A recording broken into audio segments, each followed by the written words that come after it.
நீங்கள் சுவிசேஷ ஊழியம் செய்பவரா அல்லது சுவிசேஷ வாஞ்சை உள்ளவர்களா? உங்களுக்காக ஒரு நற்செய்தி. அக்டோபர் 1-2 அரசு விடுமுறை தினத்தன்று விசேஷித்த சுவிசேஷ ஜெப முகாம் நடைபெற இருக்கிறது. காலை 9 மணி முதல் இரவு 7 மணி வரை. தேவ செய்தி தீர்க்கதரிசி வின்சென்ட் செல்வகுமார். எழுப்புதலுக்கு ஜெபம் பண்ணுகிற அளவிற்கு சுவிசேஷம் அறிவிக்கிறவங்க இல்ல.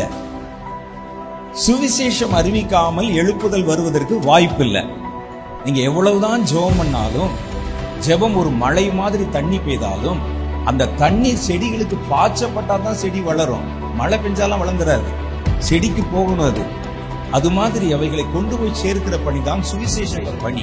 சுவிசேஷகர் எல் வின்சென்ட் ராஜ், சகோதரி கலா வின்சென்ட் ராஜ், சகோதரர் ஜோனத்தான், சகோதரி ஏஞ்சலின் ஜோனத்தான். இன்னும் சில தேவ ஊழியர்கள் கலந்து கொள்ள இருக்கிறார்கள். இடம் வானத்தின் வாசல் எழுப்புதல் ஜெபமையம், செம்பட்டி, திண்டுக்கல். தேவ பிள்ளைகளே, இந்த ஜெபமுகாம் தேவனின் சுவிசேஷ திட்டங்களை புரிந்து கொள்வதற்கும் கர்த்தரின் பாதத்தில் ஜெபத்தோடு காத்திருக்க உங்கள் யாவரையும் அன்போடு அழைக்கிறோம். உடனே உங்கள் வருகையை முன்பதிவு செய்ய கீழே உள்ள தொலைபேசி எண்ணை தொடர்பு கொள்ளுங்கள். 94000449 அல்லது கீழே உள்ள லிங்கை பயன்படுத்தி முன்பதிவு செய்யுங்கள். அறுவடைக்காக தேவன் உங்களை ஆயத்தப்படுத்தும் தருணம் இது. எனவே தவறாமல் கலந்து கொள்ளுங்கள்.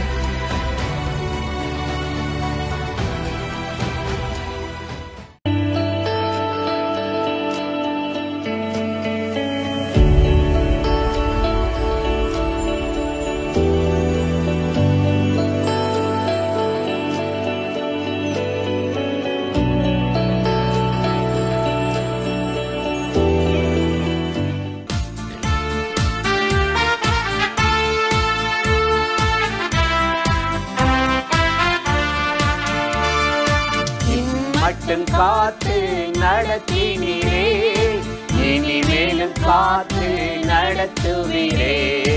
இம்மட்டும் காத்து நடத்தினீரே, இனிமேலும் காத்து நடத்துவீரே. ஜீவனுள்ள தேவனே, ஜீவனுக்குள் வாழ்பவரே, உமக்கே ஆராதனை,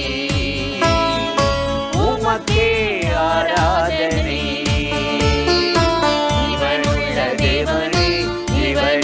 வாழ்பவரே, உமக்கே ஆராதனை, உமக்கே ஆராதனை, உமக்கே ஆராதனை. உமக்கே ஆராதனை, உமக்கே ஆராதனை, உமக்கே ஆராதனை, உமக்கே ஆராதனை, உமக்கே ஆராதனை.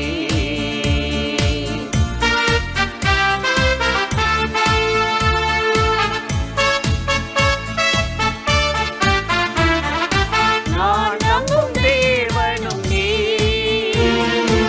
எந்தன் அடைக்கலமே. நான் நம்பும் தேவனும் நீ, எந்தன் அடைக்கலம் நீ. கோட்டையும் துருகமும் பலனும் தஞ்சமுமானவரே.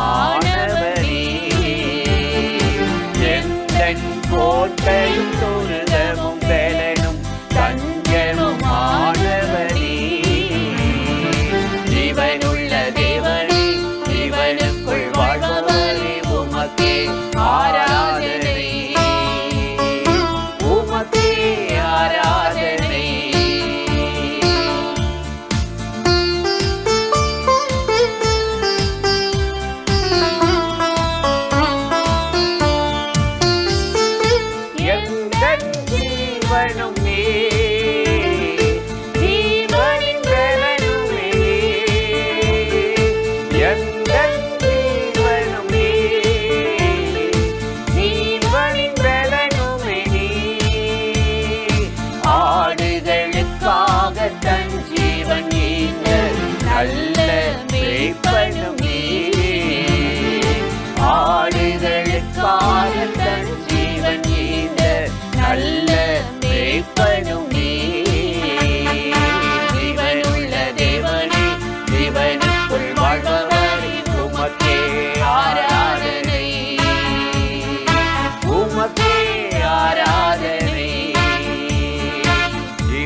பயப்படுவேன்.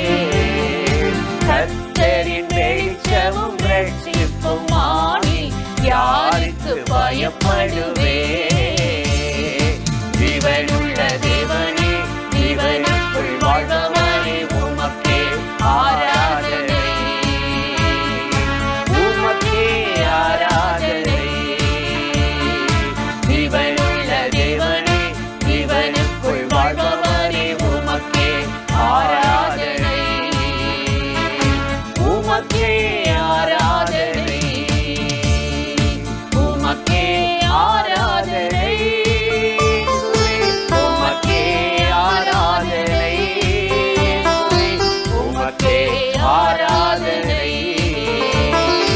உமக்கே ஆராதனை, உமக்கே ஆராதனை, உமக்கே ஆராதனை, உமக்கே ஆராதனை, இயேசுவே உமக்கே ஆராதனை, உமக்கே ஆராதனை. பிரியமானவர்களே, ஆண்டவராகிய இயேசு கிறிஸ்துவின் நாமத்தில் இந்த காலை நேரத்தில் இயேசுவை தினம் பார்ப்போம் என்ற இந்த நிகழ்ச்சி மூலமாக உங்களை சந்திப்பதில் மிகுந்த மகிழ்ச்சி அடைகிறேன்.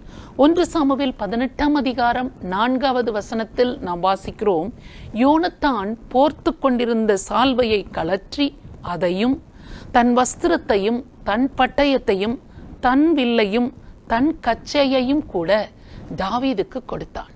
எவ்வளவு அருமையான வார்த்தை குறித்து நாம் வாசிக்கிறோம். தாவீதும் யோனத்தானும் மிகுந்த உண்மையான சிநேகிதர்களாக இருந்தார்கள். சவுலின் மகனாக யோனத்தான் இருந்தாலும் தன் தகப்பன் தாவீதை கொல்ல தேடுகிறான், துரத்தி கொண்டிருக்கிறான் என்று யோனத்தான் அறிந்திருந்தாலும் இந்த யோனத்தான் தாவீதின் மேல் அதிகமான அன்பு வைத்திருந்தான், பிரியம் வைத்திருந்தான், தன் உயிரை போல இந்த தாவீதை நேசித்தான் என்று நாம் வாசிக்கிறோம். இந்த யோனத்தான் அவ்வளவு பிரியத்தின் நிமித்தமாக, தாவீதின் மேல் வைத்த அளவிட முடியாத அன்பின் நிமித்தமாக தான் போர்த்து கொண்டிருந்த சால்வையை கழற்றி அதையும் அவனுடைய உடலில் போட்டிருந்த வஸ்திரத்தையும் தன் வஸ்திரத்தையும் தன் பட்டயத்தையும் தன் வில்லையும் தான் கட்டியிருந்த கச்சையையும் கூட தாவீதுக்கு கொடுத்து விட்டான். எல்லாவற்றையும் தாவீதுக்கு கொடுத்து நீ வைத்துக்கொள் என்று சொல்லி அவ்வளவு அன்பு, அவ்வளவு பிரியம் தாவீதின் மேல் இந்த யோனத்தான் வைத்திருந்தான். இந்த வார்த்தைகளை நாம் வாசிக்கிற பொழுது பாருங்கள், நம் ஆண்டவராகிய இயேசு கிறிஸ்துவும் நம்மீது வைத்த அளவிட முடியாத அன்பின் நிமித்தமாக அவர் நமக்காக தம்மையே கையளித்து விட்டார். தன்னுடைய சரீரத்தை நமக்காக பிற்க அவர் ஒப்பு கொடுத்தார். தன்னுடைய இரத்தத்தின் பெருந்துளிகள் ஒரு துளி கூட தன் சரீரத்தில் இல்லாமல், ஒருவன் ஈட்டியை எடுத்து விலாவில் குத்துகிற பொழுது அங்கே இரத்தத்தோடு தண்ணீரும் கலந்து வந்து விட்டது. அவ்வளவு துளி இரத்தத்தையும் நமக்காக அவர் சிலுவையிலே சிந்தி நம்மை மீட்பதற்காக ஜீவனை கொடுத்து மரித்தார். நம்மேல் வைத்த அளவிட முடியாத அந்த அன்பின் நிமித்தம் தமது ஜீவனையே மரணத்தில் அவர் ஊற்றி கொடுத்து விட்டார்.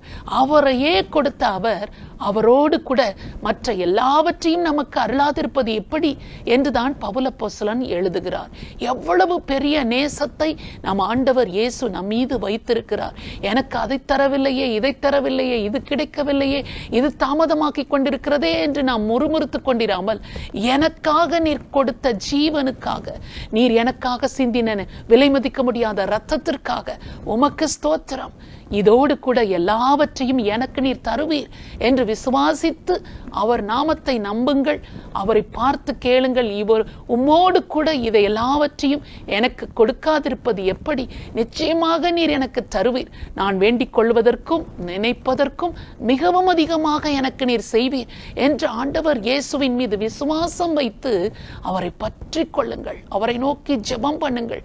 தாமதமானாலும் சோர்ந்து போகாதிருங்கள். கட்டாயம் ஆண்டவர் எனக்கு தருவார் என்று உறுதியாய் பற்றி கொண்டே இருங்கள். கட்டாயம் உங்கள் கண்கள் காண நீங்கள் கேட்டுக்கொள்கிற நன்மையையும் ஆசீர்வாதத்தையும் ஆண்டவர் கட்டாயம் உங்களுக்கு தருவார். அந்த ஆண்டவரை நோக்கி நாம் இப்பொழுது ஜெபிக்கலாமா? பரிசுத்தமுள்ள நல்ல தகப்பனே, இந்த அருமையான காலை நேரத்திற்காக உமக்கு ஸ்தோத்திரம். யோனத்தான் தாவீதை தன் உயிரை போல நேசித்தது போல எங்களையும் ஆண்டவரே நீர் உயிரை போல நேசித்து எங்களுக்காக உமது ஜீவனை கொடுத்தீர், உமது இரத்தத்தை கொடுத்தீர். ஆண்டவரே நீர் வைத்திருந்த எல்லாவற்றையும் எங்களுக்காக கொடுத்து விட்டீர். உமோடு கூட எல்லாவற்றையும் அருளாதிருப்பது எப்படி என்ற வார்த்தையின்படியாக நாங்கள் விசுவாசித்து ஜெபிக்கிறோம். இயேசுவையே எங்களுக்கு இந்த பூமிக்கு கொடுத்தவர், தன் சரீரத்தையும் இரத்தத்தையுமே கொடுத்தவர், எல்லாவற்றையும் எங்களுக்கு கொடுக்க அறிந்திருக்கிறீர். ஒரு வேலை வேண்டுமா, திருமணம் நடக்க வேண்டுமா, பிள்ளைச்செல்வம் வேண்டுமா, வீடு கட்ட வேண்டுமா, கடன் மாற வேண்டுமா, குடும்பத்தில் சமாதானம் வேண்டுமா, பிரிந்த குடும்பம் இணைய வேண்டுமா, எந்தெந்த நன்மை வேண்டுமோ இது எல்லாவற்றையும் அருளாதிருப்பது எப்படி? எங்களுக்கு கட்டாயம் நீர் செய்வீர் என்று உம்மையே உறுதியாய் பற்றி கொள்கிறோம். உமது நேசத்தை நாங்கள் நம்புகிறோம், விசுவாசிக்கிறோம். இந்த நன்மைகள், இந்த ஆசீர்வாதங்கள் ஒவ்வொரு குடும்பத்துக்குள்ளும் இறங்கி வரட்டும்.